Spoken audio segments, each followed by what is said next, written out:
또 창신학원의 가족이 돼서 함께 예배 드리게 되시는 우리 선생님들, 마음에 일정 부분 부담을 가지고 또 예배에 임하시기도 하실 텐데, 코로나 시대에 각별히 하나님께서 우리 새 선생님들에게 은혜와 능력과 또 지혜를 허락해 줄로 믿습니다.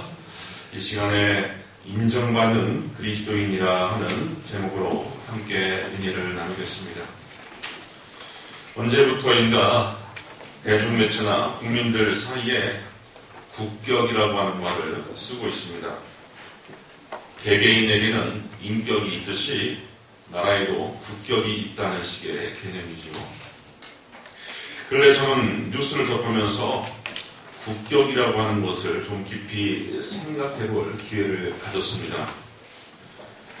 대중음악을 좋아하시는 분들이나 관심을 많이 갖고 계신 분들은 알겠지만, 요 근래 미국의 빌보드 차트 1위를 한꺼번에 차지하고 있는 한국의 대중가수 BTS가 세간의 화제입니다.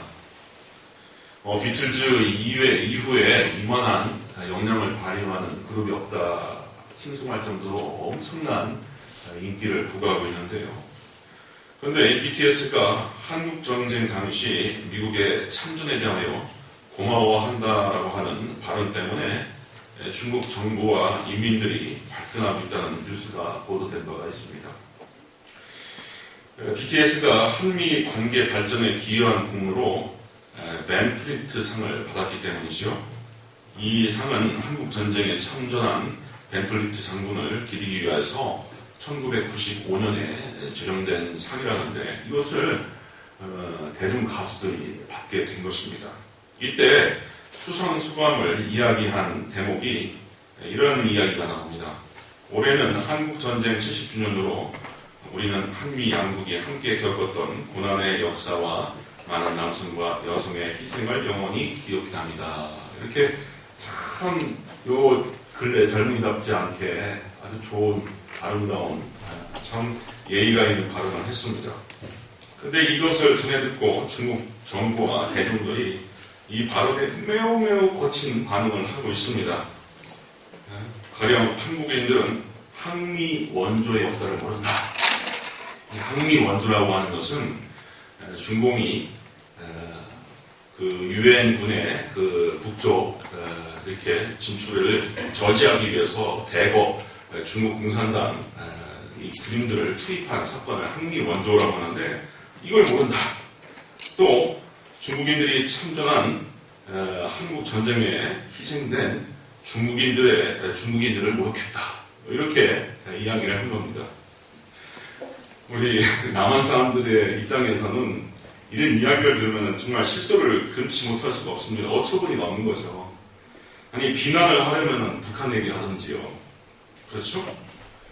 북한 인민들에게 그것을 알아달라고 할 일이지, 자기네들 때문에 엄청난 피해를 보고 나라가 두동강이 난 대한민국 국민들에게 자기들을 알아달라고 하는 것, 이처럼 적반하장이 어떻겠습니까? 누굴 자리를 보고 다리를 뻗든지 해야죠.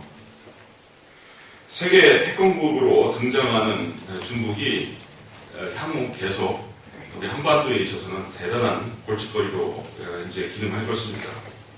인접한 우리 대한민국과 한반도 구성원들은 정신 똑바로 차려야 할 시점에 와 있는 것 같습니다. 일단 저들의 공산당은 이미 정치, 군사, 언론을 장악하고 통제하는 엘리트 상위 계급이 되어버렸습니다.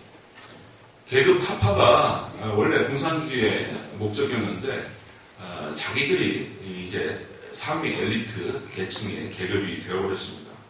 그리고 내부적으로는 일당독재를 행하고 외부적으로는 제국주의, 군국주의의 길을 걷고 있는데, 사실 사회과학이라든지 역사를 조금만 공부하면은 공산주의하고 제국주의는 상극이라고 하는 걸 알 수가 있어요.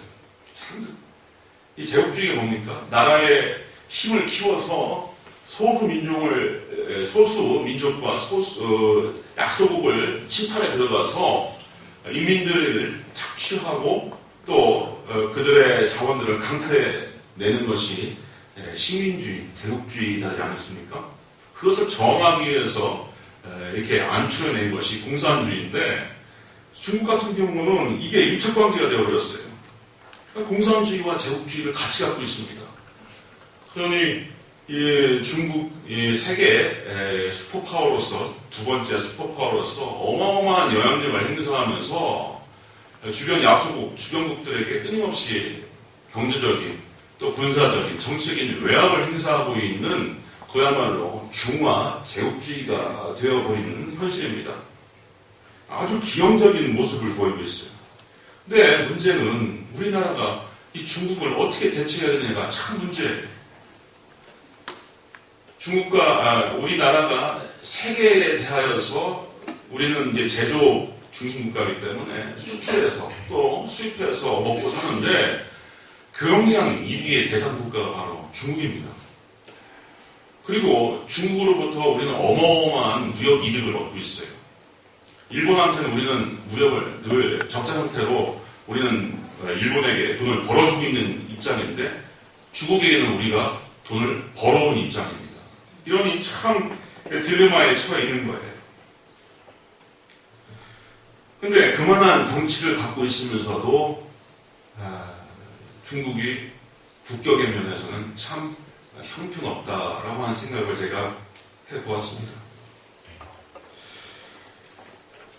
우리 개개인의 인격은 어떨까요? 많이 배웠다. 또 제법 가진 것이 많다. 이것이 그 사람의 인격을 반영하는 것이 아닙니다. 저는 인격을 이렇게 생각합니다. 인격은 한 사람의 냄새다. 다만 그것이 향기이냐 악취이냐 하는 것은 타인이 인정할 몫이다. 저는 그런 생각을 합니다. 우리의 관심을 교회로 좀 가져와 보겠습니다. 오늘날과 같이 팬데믹 시대에 또는 코로나 이후의 시대에 교회가 어떻게 존재할 수 있게 되냐 하는 것은 근데 교회 내의 초미의 관심사입니다. 우리 성도님들도 얼추 눈치를 채시고 또 뻔히 보이니까 아시겠지만 요 근래 교회를 담당하고 있는 목회자들 또 신학교를 담당하고 있는 신학자들 정말 전무후무한 위기 상태에 와 있습니다. 일단 주님은 모이기에 힘쓰라고 했는데 도무지 모일 수 없는 시대가 와버렸어요. 또 성찬식을 중심으로 해서 같이 예배드리면서 시작된 이 기독교가 성찬식뿐만 아니라 밥 해먹는 것도 어렵고 예배, 집회 등이 해치되어서 온라인으로 다 재편되는 시대에 와 있습니다.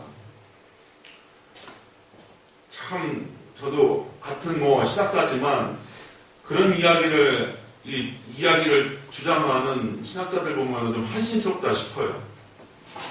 팬데믹 시대에 흩어져서 예배드리는 것이 뭐가 문제냐, 온라인으로 충분히 예배드릴 수 있다, 이렇게 얘기하는데 저는 강하게 거기에 대해서 부인하고 반대하는 입장입니다. 물론 어느 정도 기능을 할 수가 있습니다. 대체는 할 수가 있어요. 그렇지만 가능하면은 모여야 되는 것입니다. 그 유명한 이야기가 있지 않습니까? 장작개비 하나 가지고 전 뜨거운 불을 내질 못해요. 장작개비를 서로 겹쳐야지 뜨거운 불을 낼 수가 있는 겁니다.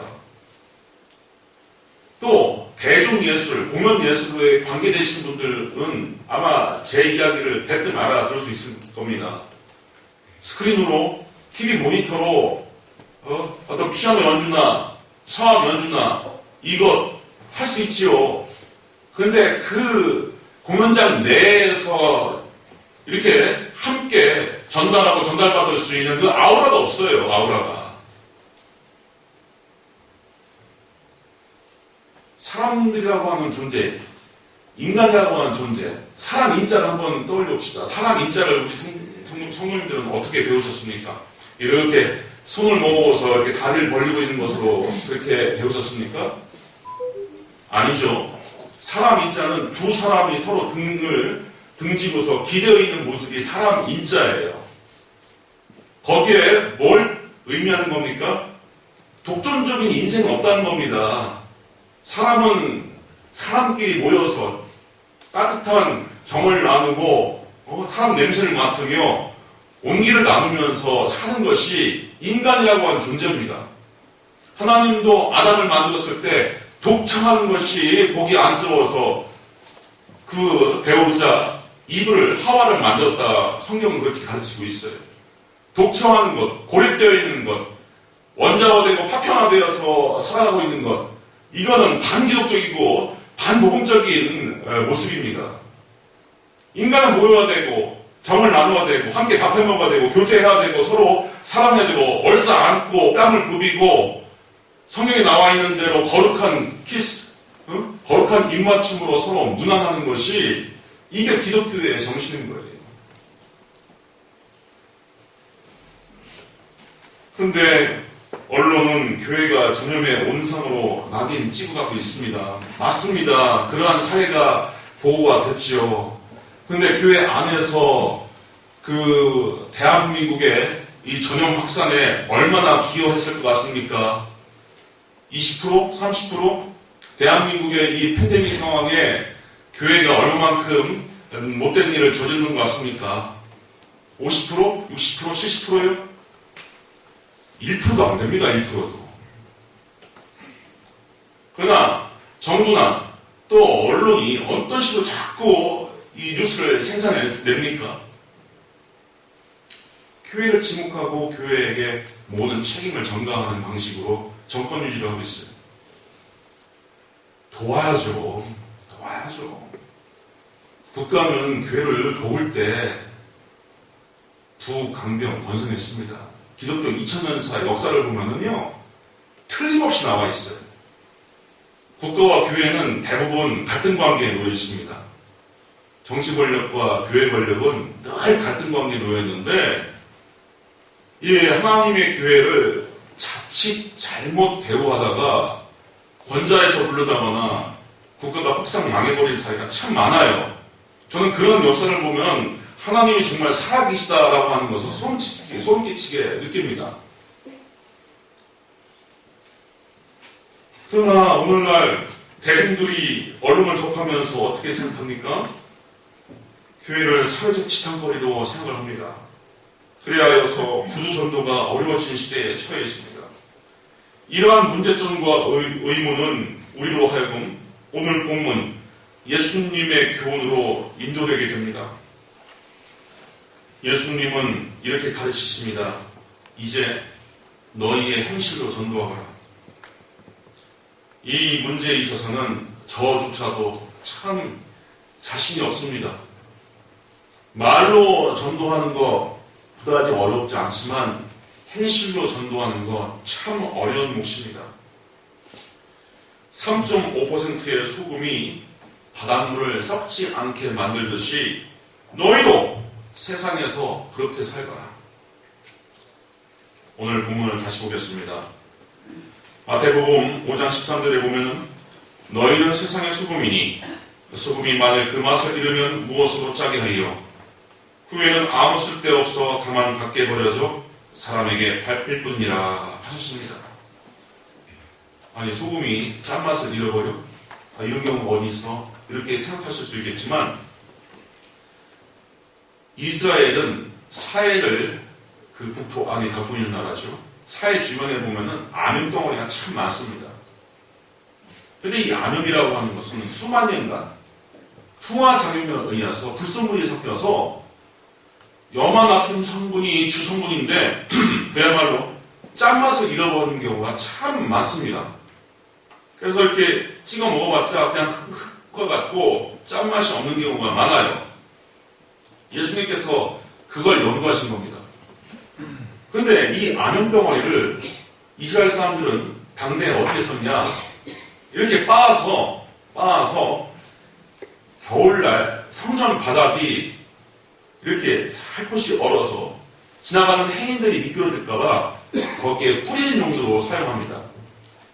왜 우리 어렸을 때 눈 많이 오면은 길바닥 행인들 미끄럽지 말라고 그때 뭐 빠서 뿌렸죠? 연탄재. 연탄재. 그러니까 예수님께서는 너희들 잘못하다가는 그 연탄재 꼴 난다. 이 말씀을 하시는 겁니다. 참 속상한 말씀입니다. 참 도전적인 말씀이에요. 왜 이렇게 되어버렸을까? 우리 예수 믿는 사람들은 세상을 어떻게 살아야 됩니까? 어떻게 살아야 빛과 소금으로 살 수 있는가? 16절에 보면 예수님께서 착한 행실을 언급하십니다. 이같이 너희 빛이 사람 앞에 비치게 하여 그들로 너희 착한 행실을 보고 하늘에 계시는 너희 아버지께 영광을 돌리게 하라 하셨습니다. 이 착하다라고 하는 이 원어는 헬라어로 칼로스라고 하는 말을 썼는데 그냥 무골호인, 뭐 착하다 이 정도가 아니라 복합적인 선을 의미합니다. 선하다, 좋다, 진실되다, 가치 있다, 마땅하다, 아름답다라고 하는 뜻이 바로 그 칼로스에 다 들어가 있어요. 그러니까 진선미, 진리를 전하고 교회가 바로 진리를 전하고 오늘날 교회가 지구 평평선을 주장하거나 이거 주장하는 거 얼마나 참 많죠 요즘. 그리고 지구 중심으로 태양이 돈다거나 이런 천동설을 주장하면 안 됩니다.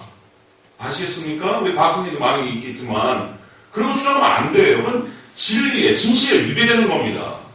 그래서 칼로스에 해당하지 않는 거예요. 이거는 진리, 진짜, 진실을 전해야 되고 바른 것을 바르게 살 수 있도록 선한 것을 전해야 되고 또 아름답게 살아야 됩니다. 저 집사님 보면 참 멋있다.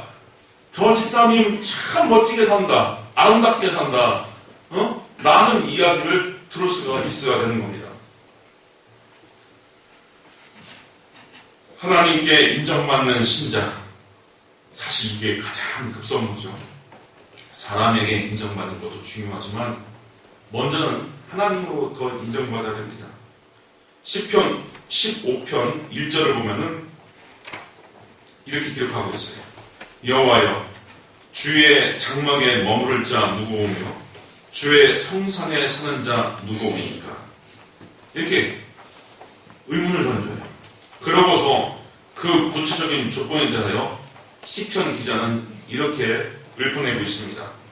정직하게 행하며 공의를 실천하며 그의 마음에 진실을 말하며 그의 혀로 남을 허물하지 아니하고 그의 이웃에게 악을 행하지 아니하며 그의 이웃을 비방하지 아니하며 그의 눈은 망령된 자를 멸시하며 여호와를 두려워하는 자들을 존대하며 그의 마음에 소원한 것은 해롤지라도 변하지 아니하며 이자를 받으려고 돈을 꾸어주지 아니하며 뇌물을 받고 무죄한 자를 해하지 아니하는 자이니 이런 자 이러한 일을 행하는 자는 영원히 흔들리지 아니하리다 했습니다. 우리 사랑하는 모든 창신교회 성도님들이 바로 이러한 인물들이 되시기를 그리하여 하나님으로부터 인정받는 성도님이 되시기를 주님의 이름으로 축원드립니다. 근데 사실 모든 면에서 모든 사람에게 인정을 받는 것은 불가능합니다. 요거는 우리가 잘 새겨들어야 됩니다. 만약에 우리가 악한 자에게 칭찬을 받는다면 내가 선하다는 방증이 될까요? 악하다는 방증이 될까요? 악하다는 증거가 됩니다. 그래서 때로는 우리 믿는 자들이 비난을 감내하고 하나님께서 보실 때에 의롭다 인정받는 일 때문에 우리가 핍박당하고 박해당하고 투옥되고 고문당할 수가 있는 겁니다. 그래서 예수님께서 산상보훈에 이런 말씀을 하신 겁니다. 의를 위하여 박해를 받는 자는 복이 있나니 천국이 그들의 것이니라. 나로 말미암아 너희를 욕하고 박해하고 거짓으로 너희를 거슬러 모든 악한 말을 할 때에 너희에게 복이 있다. 그래서 교회는 악한 사람한테 욕먹고 박해받는 것 이거 두려워하지 말아야 됩니다.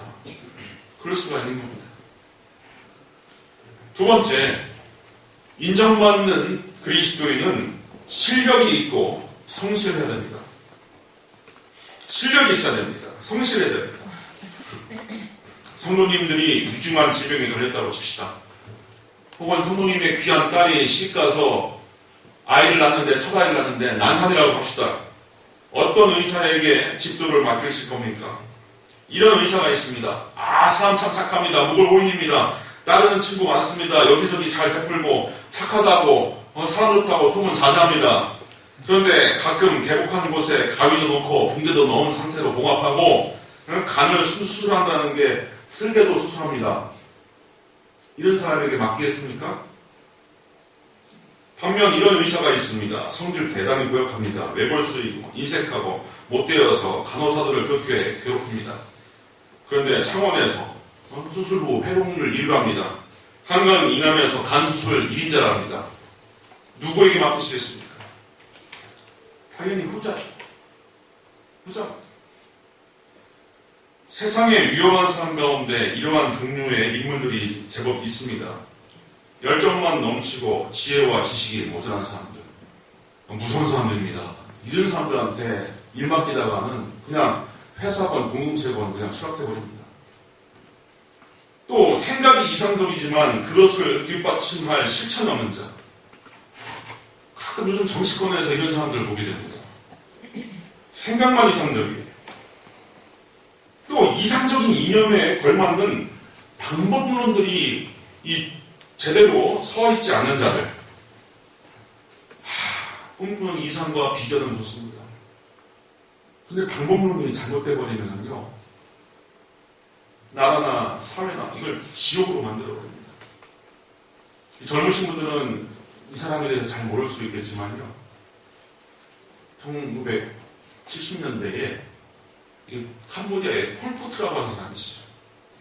초등학교 선생님 출신이고 아주 얌전한 성품의 사람이었는데, 이 사람이 크메르 루즈라고 하는 공산주의 가운데서 가장 가장 극렬한 노선을 선택해갖고 권좌에 오르는데, 3년 6개월 동안에 인구가 750만에서 672만으로 내려앉습니다. 왜?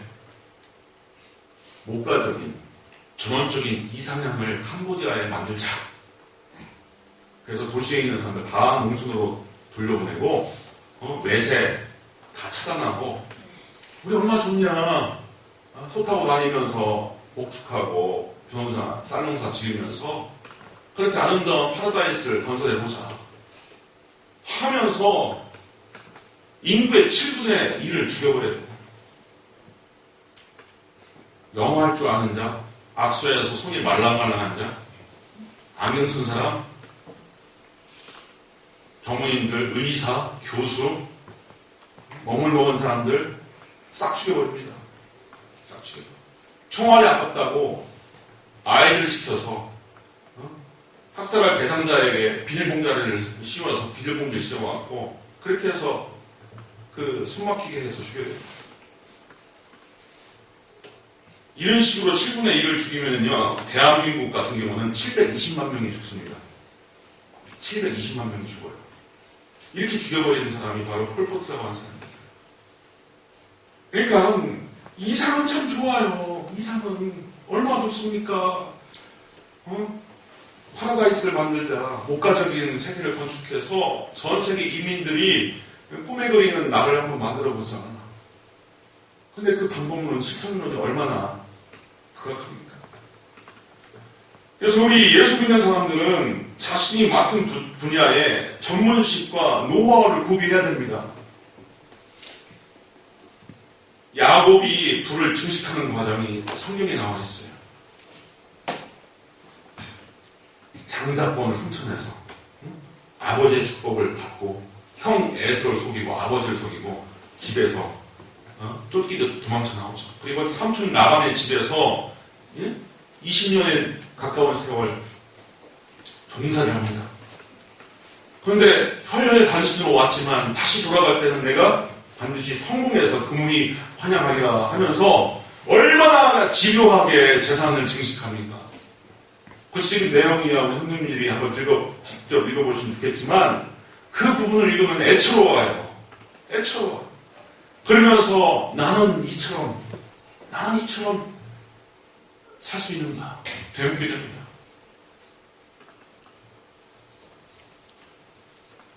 마지막으로 인정받는 그리스도인이라면 베풀고 나눌 줄 알아야 됩니다.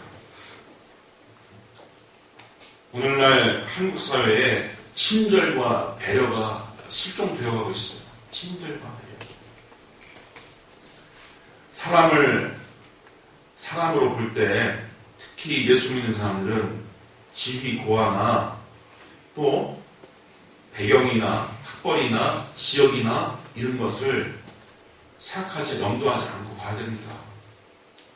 그냥 저도 하나님께서 하나님의 형상으로 지은 귀한 존재다 라고 봐야 됩니다. 특별히 베풀고 나눌 때 사랑과 감사를 서로 회복해가며 아름다운 공동체를 만들어갈 수가 있습니다. 우리가 바울을 사도라고 하는데요. 엄밀한 의미에서 바울은 사도가 아니죠. 사도는 예수님의 문화생으로 예수님께서 어떻게 사셨는지 어떤 가르침을 직접 베풀었는지 그걸 다 몸소 눈으로 보고 체험한 사람이 사도가 될 수 있죠. 그런데 사도 바울은 예수 믿는 사람을 박해하다가 다메섹으로 가는 노상에서 환상 가운데 예수님을 만나고 사울아 사울아 너 어찌하여 나를 핍박하냐 주여 누구십니까? 네가 핍박하는 예수다. 이렇게 환상 가운데 예수님을 만나고서 회심하고 예수님의 제자가 된 케이스입니다. 근데 사도행전 20장 35절에 보면은 사도 바울이 기억하는 예수님의 메시지가 톡 튀어나옵니다. 그런데 사도공서, 예수님의 어록과 예수님의 행적을 기록하고 있는 사도공서에는 예수님께서 이 말씀을 하신 경우가 없어요. 그런데 사도 바울은 어떻게 전달해서 들었는지 예수님은 이 메시지를 전했다라고 사도행전에 밝히고 있습니다. 그런데 그 부분, 사도 바울만이 예수님의 교훈이라고 기억하고 있는 이 본문이 뭐냐? 범사에 여러분에게 모본을 보여준 것 같이 수고하여 약한 사람을 돕고 또 주 예수께서 친히 말씀하신 바 주는 것이 받는 것보다 복이 있다 하심을 기억하여야 할지니라. 저는 개인적으로 이것이 바울의 복음이다라고 그렇게 평합니다. 바울의 복음. 왜냐? 사복음에는 없고 마태가 전한 복음, 마가가 전한 복음, 누가가 전한 복음, 요한이 전한 복음에는 없는데 바울이 전한 복음에는 요 이야기가 나와요. 주는 것이 받는 것보다 복이 있다. 남을 위하는 것이 곧 나를 위하는 것이다. 이것은 인류가 멸망할 때까지 유일하게 남을 진리입니다.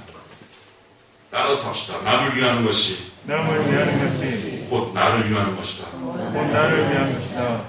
예수님께서는 구약 성경의 핵심을 이렇게 요약하신 바가 있습니다.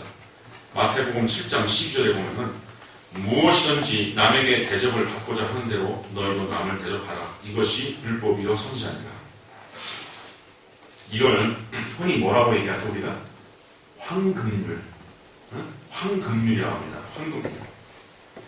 바로 남에게 대접을 받고자 하는 대로 너희도 남을 대접하라. 이것이 구약의 온 율법과 선지자들이 가르친 바다. 그것이 핵심이다. 근데 이것이 예수님께서 가르친 바가 아니에요. 예수님이 구약 성경의 내용을 추적해서 한마디로 던지신 것이 바로 황금률입니다.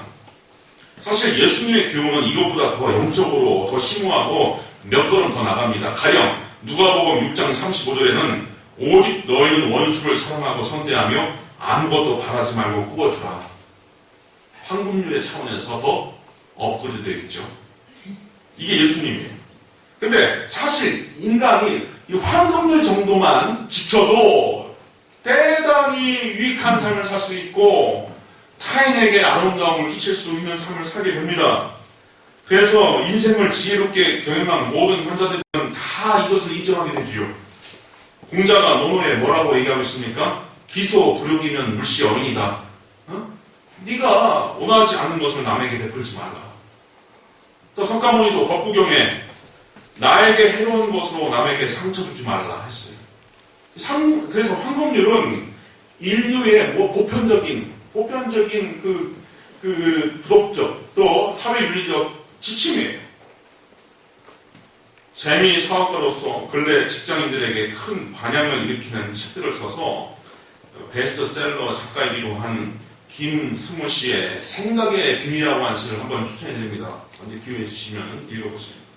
근데 여기에 김승호 씨가 아주 재미난 이야기를 쓰고 있어요. 남에게 베푸는 밥값 아끼지 말라. 밥값 아끼지 말라. 그분이 선배라서, 그분이 사장님이라서, 그분이 여장자라서 의뢰에 충분히 낼 수 있고, 그분이 남자라서 의뢰에 낼 수 있는 거다라고 생각하지 말라는 거예요. 밥값 아끼려다가 공동체에서, 조직내에서 인색하고 편협한 이기주의자로 낙인시키면서 자기가 충분히 보여왔던 좋은 면면들을 다 그거 하나로 인색하다라고 하는 평 하나로 다 무너뜨리게 된다는 것이죠. 그래서 자기가 볼 때 밥값을 늘 관대하게 베푼 사람이 성공하더라라고 하는 것을 가르치고 있습니다. 결국 예수님께서 교훈하신 대로 베푸는 것, 주는 것, 이것이 복이 있다 이겁니다. 오늘 본문의 말씀을 정리해 봅니다. 착한 행실은 곧 하나님께 영광이 된다는 거예요. 우리가 진선 위에 두루 걸쳐서 우리가 온당하게 또 실력 있게 산다면 그것이 하나님께 영광이 된다는 겁니다. 이러한 빛이 불특정 다수의 사람들에게 비치게 되면은 세상 사람들이 우리의 착한 행실을 보고 하늘에 계신 하나님께 영광을 돌리게 된다는 겁니다. 우리 예수 믿는 사람이 찬송을 부르면서 하나님께 영광 돌리는 게 아니라 세상 사람들이 우리의 착한 행실을 보고 하나님께 영광을 돌린다라고 했습니다. 우리 사랑하는 성도님들, 우리 성도님들 모두가 학교에서, 직장에서, 일터에서, 사업장에서 다 성공하고 다 우리 성도님이 충만한 삶을 살 수 있기를 주님의 이름으로 축원드립니다. 이를 위하여서 부디 예수님의 이 교훈을 따라서 온전하게 사실 수 있기를 주님의 이름으로 다시 한번 당부드립니다. 기도하겠습니다. 우리 이루신 아버지 하나님 참 감사합니다. 우리가 진리도 모르고 영원한 생명도 모르고 자행자재하며 설 수밖에 없지만 예수님을 통하여서 인생의 참된 길을 알아갈 수 있도록 하여 주시니 감사합니다. 아버지 하나님, 이 땅에서 많은 사람들이 생명이 기갈하여 혼란과 또 방황 가운데 있음에도 교회나 우리 예수 믿는 사람들이 온전한 기능을 하지 못할 때가 있습니다. 우리의 죄를 용서하여 주옵소서. 말씀에 의하여 성령에 충만하여 우리가 예수님처럼 살아갈 때 하나님께 영광이 되고 많은 이웃들과 이 세계에 하나님의 평강과 부유함과 능력을 전달할 수 있도록 하여 주시옵소서. 예수님의 이름으로 기도하옵나이다. 아멘.